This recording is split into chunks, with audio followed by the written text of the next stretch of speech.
Discuss gaps, emphasize areas needing further research. Part 1. The importance of identifying research gaps in Chapter 2. A critical component of Chapter 2 in a thesis is identifying and discussing research gaps, areas where existing studies have limitations, contradictions, or unexplored dimensions. Research gaps help justify the need for a new study and demonstrate the researcher's understanding of the academic landscape.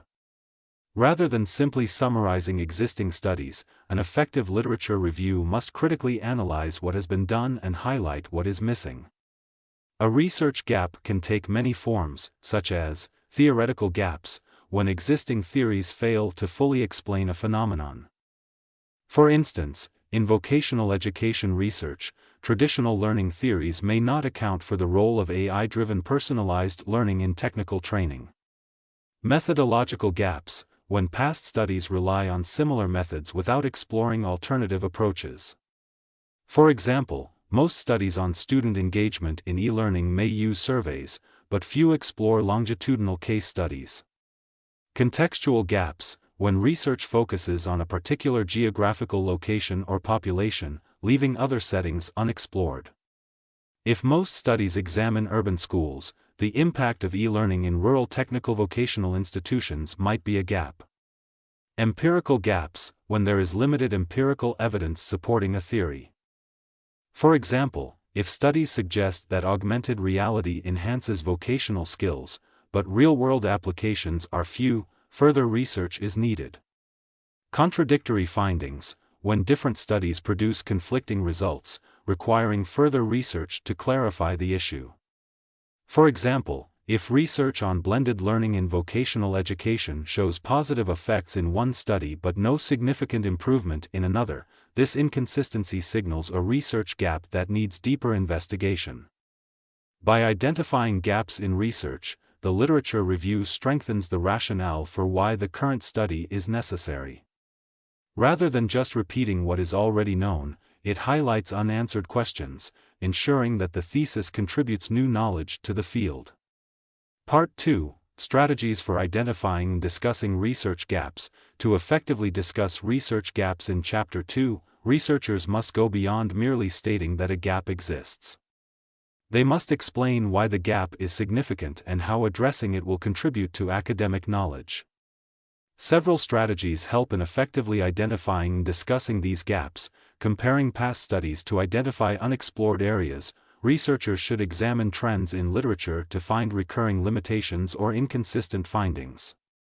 For example, if multiple studies on TVET education and digital learning mention a lack of research on practical skill retention, this signals an empirical gap that the study could address. Using direct statements from researchers, many journal articles explicitly mention gaps in their discussion or conclusion sections.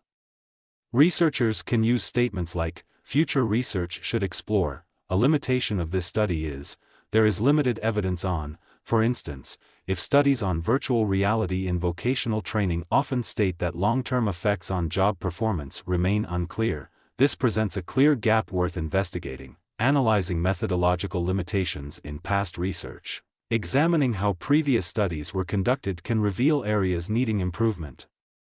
If most studies use small sample sizes, cross-sectional designs, or lack control groups, these limitations provide opportunities for further research. Connecting research gaps to the current study, a strong literature review does not just list research gaps but explains how the new study will address them. For example, if prior research lacks qualitative perspectives on student experiences in online vocational training, the thesis could fill this gap by conducting interviews or focus groups.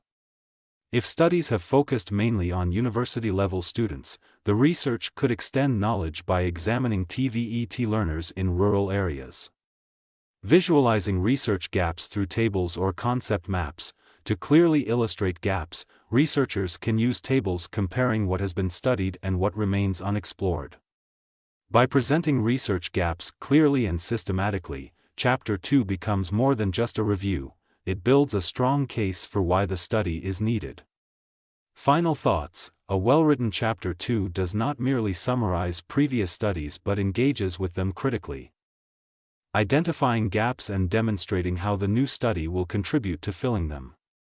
Discussing research gaps strengthens the thesis by showing that the researcher is not just repeating past work but is pushing knowledge forward.